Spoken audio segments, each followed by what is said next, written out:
This sound file contains the spoken version of the Wikipedia article on George Marshall. The material was recorded on December 3rd, 2017. George Marshall, from Wikipedia, the free encyclopedia at en.wikipedia.org. George Catlett Marshall, Jr. was an American statesman and soldier. He was Chief of Staff of the United States Army under Presidents Franklin D. Roosevelt and Harry S. Truman, and served as Secretary of State and Secretary of Defense under Truman. He was hailed as the, quote, organizer of victory, unquote, by Winston Churchill for his leadership of the Allied victory in World War II. Born in Uniontown, Pennsylvania, Marshall was a 1901 graduate of the Virginia Military Institute. After serving briefly as Commandant of Students at the Danville Military Academy in Danville, Virginia, Marshall received his commission as a second lieutenant of infantry in February 1902. In the years after the Spanish-American War, he served in the United States and overseas in positions of increasing rank and responsibility, including platoon leader and company commander in the Philippines during the Philippine-American War. He was the honor graduate of his infantry cavalry school course in 1907 and graduated first in his 1908 Army Staff College class. In 1916, Marshall was assigned as aide-de-camp to J. Franklin Bell, the commander of the Western Department. After the United States entered World War I, Marshall served with Bell while Bell commanded the Department of the East. He was assigned to the staff of the 1st Division and assisted with the organization's mobilization and training in the United States, as well as planning of its combat operations in France. Subsequently assigned to the staff of the American Expeditionary Forces, he was a key planner of American operations, including the Meuse-Argonne offensive. After the war, Marshall was assigned as an aide-de-camp to John J. Pershing, who was then serving as the Army's Chief of Staff. He later served on the Army staff, commanded the 15th Infantry Regiment in China, and was an instructor at the Army War College. In 1927, he became Assistant Commandant of the Army's Infantry School, where he modernized command and staff processes, which proved to be a major benefit during World War II. In 1932 and 1933, he commanded the 8th Infantry Regiment and Fort Screven, Georgia. Marshall commanded 5th Brigade, 3rd Infantry Division, and Vancouver Barracks from 1936 to 1938, and received promotion to Brigadier General. During this command, Marshall was also responsible for 35 Civilian Conservation Corps camps in Oregon and southern Washington. In July 1938, Marshall was assigned to the War Plans Division on the War Department staff, and he was subsequently appointed as the Army's Deputy Chief of Staff. When Chief of Staff Mahlon Craig retired in 1939, Marshall became Acting Chief of Staff and then Chief of Staff. He served as Chief of Staff until the end of the war in 1945. As Chief of Staff, Marshall organized the largest military expansion in U.S. history and received promotion to 5-star rank as General of the Army. Marshall coordinated Allied operations in Europe and the Pacific until the end of the war. In addition to being hailed as the organizer of Allied victory by Winston Churchill, Time magazine named Marshall its Man of the Year for 1943. Marshall retired from active service in 1945, but remained on active duty, a requirement for holders of 5-star rank. In late 1945 and early 1946, he served as a special envoy to China in an unsuccessful effort to negotiate a coalition government between the nationalists of Chiang Kai-shek and communists under Mao Zedong. As Secretary of State from 1947 to 1949, Marshall received credit for the Marshall Plan for Europe's post-war rebuilding, the success of which was recognized with the award of the 1953 Nobel Peace Prize. After resigning as Secretary of State, Marshall served as Chairman of American Battle Monuments Commission and President of the American National Red Cross. As Secretary of Defense at the start of the Korean War, Marshall worked to restore the military's confidence and morale at the end of its post-World War II demobilization, and then its initial buildup for combating Korea and operations during the Cold War. After resigning as Defense Secretary, Marshall retired to his home in Virginia. He died in 1959 and was buried at Arlington National Cemetery. Section 1. Early Life. George Catlett Marshall, Jr. was born into a middle-class family in Uniontown, Pennsylvania, the son of George Catlett Marshall Sr. and Laura Emily Marshall. Marshall was a scion of an old Virginia family, as well as a distant relative of former Chief Justice John Marshall. Marshall graduated from the Virginia Military Institute, VMI, where he was initiated into the Kappa Alpha Order in 1901. He was an all-Southern tackle for the VMI Keydets varsity football team in 1900. Section 2. Entry into the Army and the Philippines. Following graduation from VMI in 1901, Marshall sat for a competitive examination for a commission in the U.S. Army. While awaiting the results, he took the position of Commandant of Students at the Danville Military Institute in Danville, Virginia. Marshall passed the exam and was commissioned a second lieutenant in February 1902. Prior to World War I, he was posted to various positions in the United States and the Philippines, including serving as an infantry platoon leader and company commander during the Philippine-American War and other guerrilla uprisings. He was schooled in modern warfare, including a tour at Fort Leavenworth, Kansas from 1906 to 1910 as both a student and an instructor. He was the honor graduate of his infantry cavalry school course in 1907 and graduated first in his 1908 Army Staff College class. After another tour of duty in the Philippines, Marshall returned to the United States in 1916 to serve as aide-de-camp to the commander of the Western Department, former Army Chief of Staff Major General J. Franklin Bell, at the Presidio in San Francisco. After the United States declared war on Germany in April 1917, Marshall relocated with Bell to Governor's Island, New York, when Bell was reassigned as commander of the Department of the East. Shortly afterwards, Marshall was assigned to help oversee the mobilization of the 1st Division for service in France. Section 3. World War I. During the Great War, he had roles as a planner of both training and operations. In the summer of 1917, he was assigned as Assistant Chief of Staff for Operations on the staff of the 1st Division. After overseeing the division's mobilization and organization in Texas, he departed for France with the division staff in mid-1917. On the long ocean voyage, his roommate was the division's Assistant Chief of Staff for Training, Leslie J. McNair. The two formed a personal and professional bond that they maintained for the rest of their careers. After arriving in France, Marshall served with the 1st Division on the Saint-Mihiel, Picardy, and Cantigny fronts. He won recognition and acclaim for his planning of the attack for the Battle of Cantigny, which took place from May 28 to May 31, 1918. Its success resulted in the first notable American victory of the war. On May 26, Marshall was injured while traveling to several subordinate units to conduct pre-attack coordination. As he departed the division headquarters area, his horse stumbled, fell, and rolled over. Marshall's left foot was caught in the stirrup, and he sustained a severe sprain and bruise. A physician bound Marshall's injured ankle and foot with adhesive tape so that he could avoid medical evacuation and remain with the division to oversee the Cantigny attack. In mid-1918, he was posted to the headquarters of the American Expeditionary Force, where he worked closely with his mentor, General John Joseph Pershing, and was a key planner of American operations. He was instrumental in the planning and coordination of the Meuse-Argonne offensive, which contributed to the defeat of the German army on the Western Front in 1918. Marshall held the permanent rank of captain and the temporary rank of colonel. He was recommended for promotion to temporary brigadier general in October 1918, but the armistice occurred before the recommendation was acted on. After the war, Marshall reverted to his permanent rank. Section 4. Between World War I and II. In 1919, he became an aide-de-camp to General John J. Pershing. Between 1920 and 1924, while Pershing was Army Chief of Staff, Marshall worked in a number of positions in the Army, focusing on training and teaching modern mechanized warfare. Between World Wars I and II, he was a key planner and writer in the War Department, commanded the 15th Infantry Regiment for 3 years in China, and taught at the Army War College. In 1927, as a lieutenant colonel, he was appointed assistant commandant of the infantry school at Fort Benning, where he initiated major changes to modernize command and staff processes, which proved to be of major benefit during World War II. Marshall placed Edwin F. Harding in charge of the infantry school's publications, and Harding became editor of Infantry in Battle, a book that codified the lessons of World War I. Infantry in Battle is still used as an officer's training manual in the infantry officers course, and was the training manual for most of the infantry officers and leaders of World War II. From June 1932 to June 1933, he was the commanding officer of the 8th Infantry Regiment at Fort Screven, Georgia. From July 1933 to October 1933, he was commander of Fort Moultrie, South Carolina, and District 1 of the Civilian Conservation Corps, and he was promoted to colonel in September 1933.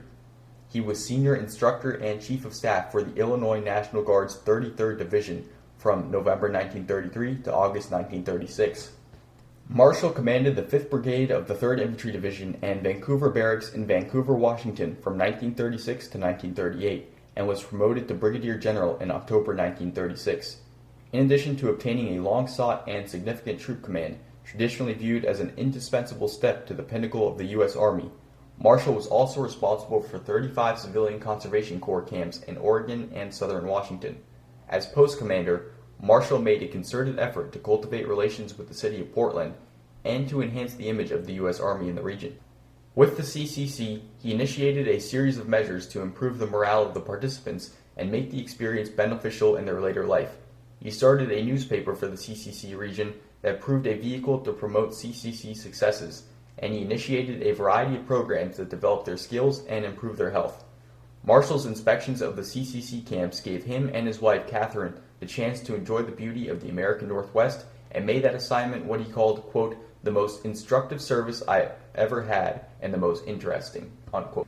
In July 1938, Marshall was reassigned to the War Plans Division in Washington, D.C., and subsequently reassigned as Deputy Chief of Staff. In that capacity, then Brigadier General Marshall attended a conference at the White House at which President Roosevelt proposed a plan to provide aircraft to England in support of the war effort, lacking forethought with regard to logistical support or training. With all other attendees voicing support of the plan, Marshall was the only person to voice his disagreement. Despite the common belief that he had ended his career, this action resulted in his being nominated by President Franklin Roosevelt to be the Army Chief of Staff. Upon the retirement of General Mahlon Craig on July 1, 1939, Marshall became acting Chief of Staff. Marshall was promoted to General and sworn in as Chief of Staff on September 1, 1939, the same day the German Army launched its invasion of Poland. He would hold this post until the end of the war in 1945. Section 5, World War II. As Chief of Staff, Marshall organized the largest military expansion in U.S. history, inheriting an outmoded, poorly equipped army of 189,000 men, and partly drawing from his experience teaching and developing techniques for modern warfare as an instructor at the Army War College, coordinated the large-scale expansion and modernization of the U.S. Army. Though he had never actually led troops in combat, Marshall was a skilled organizer with a talent for inspiring other officers.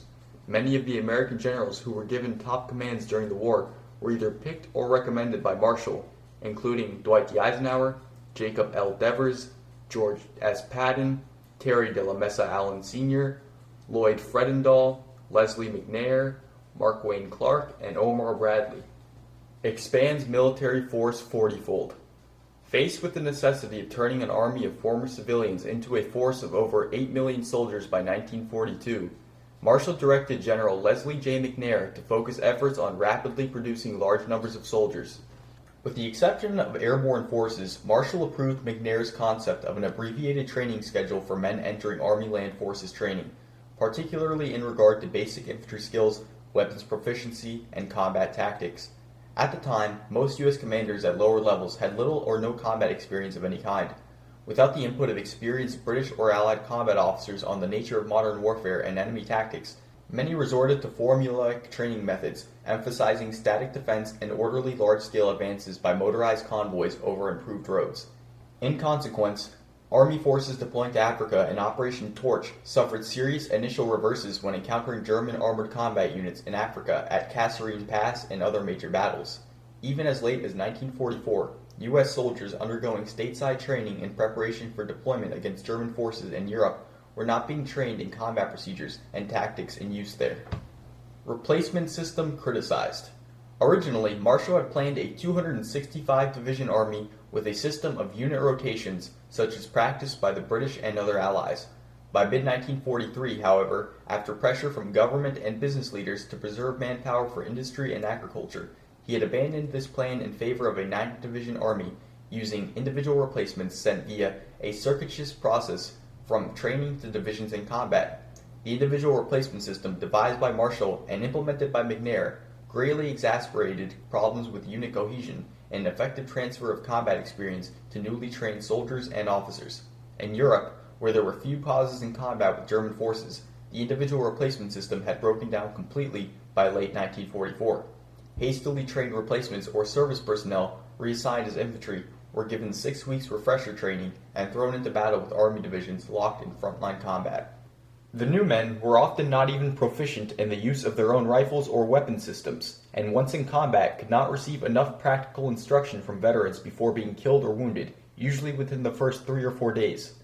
Under such conditions, many replacements suffered a crippling loss of morale, while veteran soldiers were kept in line units until they were killed, wounded, or incapacitated by battle fatigue or physical illness.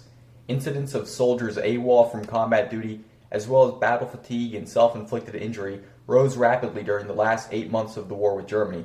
As one historian concluded, quote, "Had the Germans been given a free hand to devise a replacement system, one that would do the Americans the most harm and the least good, they could not have done a better job," end quote. Marshall's abilities to pick competent field commanders during the early part of the war was decidedly mixed. While he had been instrumental in advancing the career of the able Dwight D. Eisenhower, he had also recommended the swaggering Lloyd Fredendall to Eisenhower for a major command in the American invasion of North Africa during Operation Torch. Marshall was especially fond of Fredendall, describing him as, quote, "one of the best," unquote, and remarking in a staff meeting when his name was mentioned, quote, "I like that man. You can see the determination all over his face," unquote. Eisenhower duly picked him to command the 39,000 Central Task Force in Operation Torch. Both men would come to regret that decision, as Fredendall was the leader of U.S. Army forces at the disastrous Battle of the Kasserine Pass. Planned invasion of Europe. During World War II, Marshall was instrumental in preparing the U.S. Army and Army Air Forces for the invasion of the European continent. Marshall wrote the document that would become the central strategy for all Allied operations in Europe. He initially scheduled Operation Overlord for April 1, 1943, but met with strong opposition from Winston Churchill, who convinced Roosevelt to commit troops to Operation Husky for the invasion of Italy. Some authors think that World War II could have ended 1 year earlier if Marshall had had his way. Others think that such an invasion would have meant utter failure. It was assumed that Marshall would become the Supreme Commander of Operation Overlord, but Roosevelt selected Dwight Eisenhower as Supreme Commander. While Marshall enjoyed considerable success in working with Congress and President Franklin D. Roosevelt, he refused to lobby for the position. President Roosevelt didn't want to lose his presence in the States. He told Marshall, quote, "I didn't feel I could sleep at ease if you were out of Washington," end quote. When rumors circulated that the top job would go to Marshall, many critics viewed the transfer as a demotion for Marshall, since he would leave his position as Chief of Staff of the Army and lose his seat on the combined Chiefs of Staff. On December 16, 1944, Marshall became the first American Army general to be promoted to 5-star rank, the newly created General of the Army, the American equivalent rank to Field Marshal. He was the second American to be promoted to a 5-star rank, as William Leahy was promoted to Fleet Admiral the previous day. Throughout the remainder of World War II, Marshall coordinated Allied operations in Europe and the Pacific. He was characterized as the organizer of Allied victory by Winston Churchill. Time magazine named Marshall Man of the Year for 1943. Marshall resigned his post of Chief of Staff in 1945, but did not retire, as regulations stipulate that generals of the Army remain on active duty for life. Section 6. Analysis of Pearl Harbor Intelligence Failure.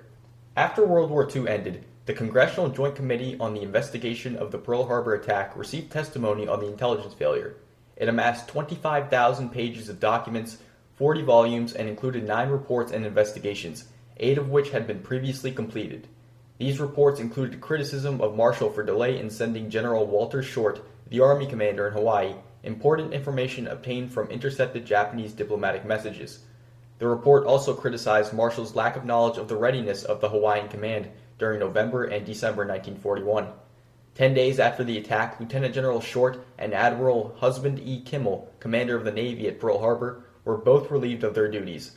The final report of the Joint Committee did not single out or fault Marshall. While the report was critical of the overall situation, the committee noted that the subordinates had failed to pass on important information to their superiors, including Marshall. A secret report into the Army's role, the Clausen Report, was authorized by Secretary Stimson. It was critical of Short and also of Colonel Braddon, who he concluded arrived later on Sunday morning than he initially claimed during testimony, and invented a story about not being able to get in touch with Marshall, which, quote, nearly destroyed, unquote, Marshall. Section 7. Post-War. China. In December 1945, President Harry Truman sent Marshall to China to broker a coalition government between the Nationalist Allies under Generalissimo Chiang Kai-shek and Communists under Mao Zedong. Marshall had no leverage over the Communists, but he threatened to withdraw American aid essential to the Nationalists. Both sides rejected his proposals, and the Chinese Civil War escalated, with the Communists winning in 1949. His mission a failure, he returned to the United States in January 1947. Chiang Kai-shek and some historians later claimed that ceasefire under pressure of Marshall saved the Communists from defeat. As Secretary of State in 1947 to 1948, Marshall seems to have disagreed with strong opinions in the Pentagon and State Department that Chiang's success was vital to American interests, insisting that U.S. troops not become involved. Section 8. Secretary of State and Nobel Peace Prize. After Marshall's return to the U.S. in early 1947, Truman appointed Marshall Secretary of State. He became the spokesman for the State Department's ambitious plans to rebuild Europe. On June 5, 1947, in a speech at Harvard University, he outlined the American proposal. The European Recovery Program, as it was formerly known, became known as the Marshall Plan. Clark Clifford had suggested to Truman that the plan be called the Truman Plan, but Truman immediately dismissed that idea, insisted that it be called the Marshall Plan. The Marshall Plan would help Europe quickly rebuild and modernize its economy along American lines. The Soviet Union forbade its satellites to participate. Marshall was again named Times Man of the Year for 1947. He received the Nobel Peace Prize for his post-war work in 1953, the only career officer in the United States Army to ever receive this honor. As Secretary of State, Marshall strongly opposed recognizing the State of Israel. Marshall felt that if the State of Israel was declared, that a war would break out in the Middle East. Marshall saw recognizing the Jewish state as a political move to gain Jewish support in the upcoming election, in which Truman was expected to lose to Dewey. He told President Truman in May 1948, quote, "If you recognize the State of Israel, and if I were to vote in the election, I would vote against you," end quote. However, Marshall refused to vote in any election as a matter of principle. Marshall resigned from the State Department because of ill health on January 7, 1949, and the same month became chairman of the American Battle Monuments Commission.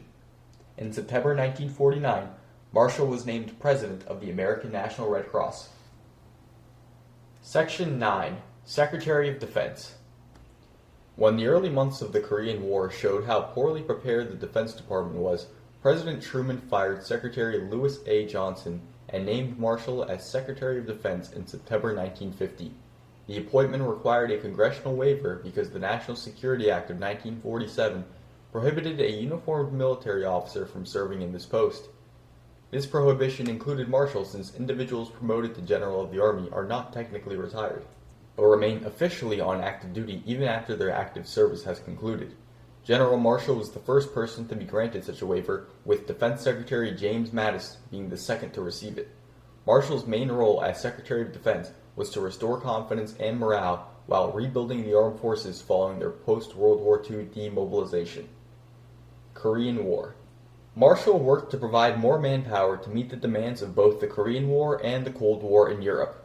To implement his priorities, Marshall brought in a new leadership team, including Robert A. Lovett as his deputy and Anna M. Rosenberg, former head of the War Manpower Commission, as Assistant Secretary of Defense for Manpower. He also worked to rebuild the relationship between the Defense and State Departments, as well as the relationship between the Secretary of Defense and the Joint Chiefs of Staff. Marshall participated in the post-Incheon landing discussion that led to authorizing Douglas MacArthur to conduct operations in North Korea. A secret, quote, eyes-only, unquote, signal from Marshall to MacArthur on September 29, 1950, declared the Truman administration's commitment. Quote, "We want you to feel unhampered strategically and tactically to proceed north of the 38th parallel," unquote. At the same time, Marshall advised against public pronouncements which might lead the United Nations votes undermining or countermanding the initial mandate to restore the border between North and South Korea. Marshall and the Joint Chiefs of Staff were generally supportive of MacArthur because they were of the view that field commanders should be able to exercise their best judgment in accomplishing the intent of their superiors. Following Chinese military intervention in Korea during late November, Marshall and the Joint Chiefs of Staff sought ways to aid MacArthur while avoiding all-out war with China. In the debate over what to do about China's increased involvement, Marshall opposed a ceasefire on the grounds that it would make the U.S. look weak in China's eyes, leading to demands for future concessions. In addition, Marshall argued that the U.S. had a moral obligation to honor its commitment to South Korea. When British Prime Minister Clement Attlee suggested diplomatic overtures to China, Marshall opposed, arguing that it was impossible to negotiate with the communist government. In addition, Marshall expressed concern that concessions to China would undermine confidence in the U.S. among its Asian allies, including Japan and the Philippines. When some in Congress favored expanding the war in Korea and confronting China, Marshall argued against a wider war in Korea, continuing instead to stress the importance of containing the Soviet Union during the Cold War battle for primacy in Europe. Relief of General MacArthur.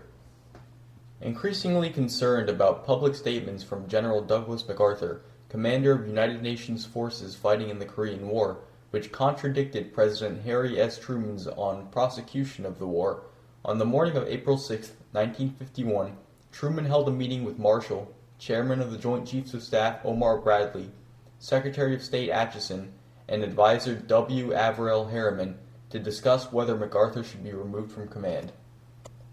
Harriman was empathetically in favor of MacArthur's relief, but Bradley opposed it. Marshall asked for more time to consider the matter. Atchison was in favor but did not disclose this, instead warning Truman that if he did it, MacArthur's relief would cause, quote, the biggest fight of your administration, end quote. At another meeting the following day, Marshall and Bradley continued to oppose MacArthur's relief. On April 8th, the Joint Chiefs of Staff met with Marshall, and each expressed the view that MacArthur's relief was desirable from a, quote, military point of view, unquote, suggesting that, quote, if MacArthur were not relieved, a large segment of our people would charge that civil authorities no longer controlled the military, unquote. Marshall, Bradley, Atchison, and Harriman met with Truman again on April 9th. Bradley informed the President of the views of the Joint Chiefs, and Marshall added that he agreed with them. Truman wrote in his diary that, quote, it is of unanimous opinion of all that MacArthur be relieved, all four so advise, unquote. The Joint Chiefs would later insist that they had only, quote, concurred, unquote, with the relief, not, quote, recommended, unquote, it.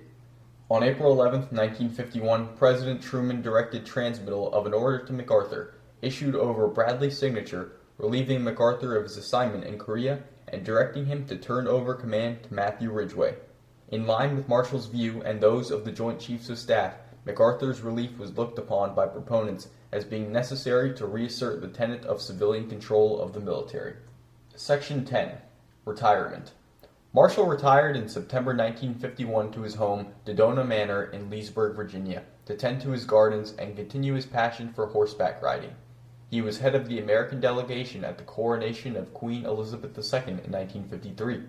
He also served as chairman of the American Battle Monuments Commission from 1949 to 1959. Section 11. Death and Burial. Marshall died at Walter Reed Hospital in Washington, D.C. on October 16, 1959, at the age of 78. He is interred at Arlington National Cemetery in Arlington, Virginia, in Section 7, Grave 8198.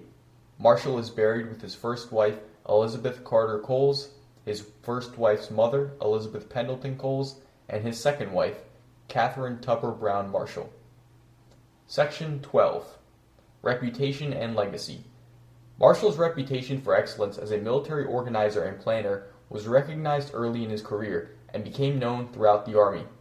In a performance appraisal prepared while Marshall was a lieutenant in the Philippines, his superior, Captain E.J. Williams, responded to the routine question of whether he would want the evaluated officer to serve under his command again by writing of Marshall, quote, should the exigencies of active service place him in exalted command, I would be glad to serve under him, unquote. In 1913, General Johnson Hagood, then a lieutenant colonel, completed a written evaluation of Marshall's performance, in which he called Marshall a military genius. Responding to the question of whether he would want his subordinate Marshall to serve under him again, Hagood wrote, quote, yes, but I would prefer to serve under his command, unquote. In addition to his military success, Marshall is primarily remembered as the driving force behind the Marshall Plan, which provided billions of dollars in aid to post-war Europe to restart the economies of the destroyed countries. In recent years, the cooperation required between former European adversaries as part of the Marshall Plan has been recognized as one of the earliest factors that led to the formation of the European Coal and Steel Community and eventually the European Union. In a television interview after leaving office, Harry S. Truman was asked which American he thought had made the greatest contribution of the preceding 30 years. Without hesitation, Truman picked Marshall, adding, quote, I don't think in this age in which I have lived that there has been a man who has been a greater administrator, a man with a knowledge of military affairs equal to General Marshall, unquote. Orson Welles said in an interview with Dick Cavett that, quote, Marshall is the greatest man I ever met. I think he was the greatest human being who was also a great man. He was a tremendous gentleman, an old-fashioned institution, which isn't with us anymore, unquote. Section 13. Family Life.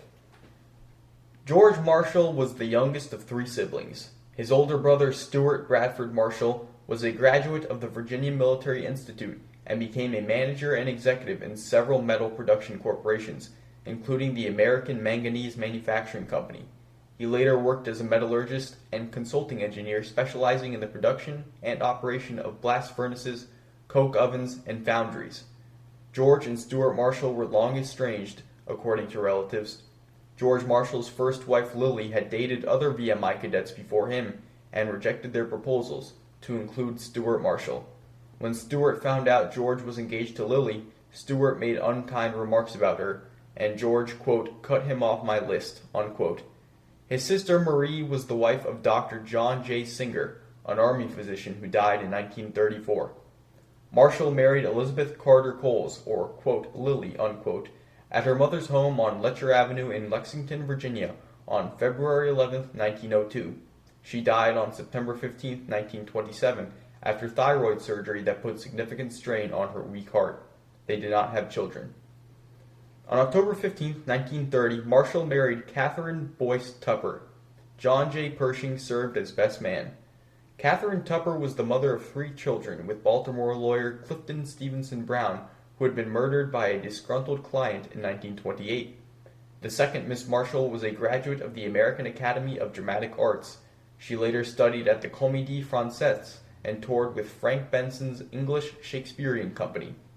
She authored a memoir, 1946's Together, Annals of an Army Wife. One of Marshall's stepsons, Alan Tupper Brown, was an Army lieutenant who was killed by a German sniper in Italy on May 29, 1944. Another stepson was Major Clifton Stevenson Brown, Jr.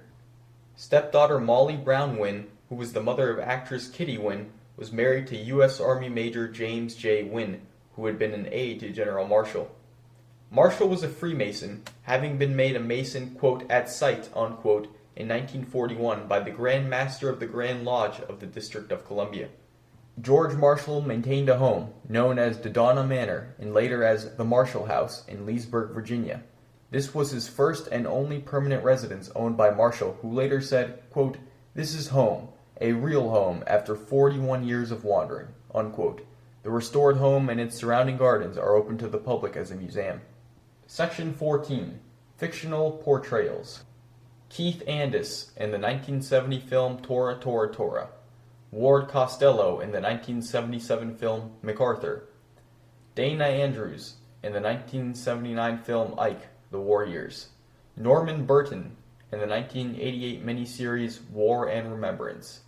Hal Holbrook in the 1989 television film Day One. Harris Yulin in the 1995 television movie Truman. Harve Presnell in the 1998 film Saving Private Ryan. Scott Wilson in the 2001 film Pearl Harbor. Donald Eugene McCoy in the 2009 Chinese movie The Founding of a Republic. Richard Duvall in the 2012 Russian miniseries Chekhalov.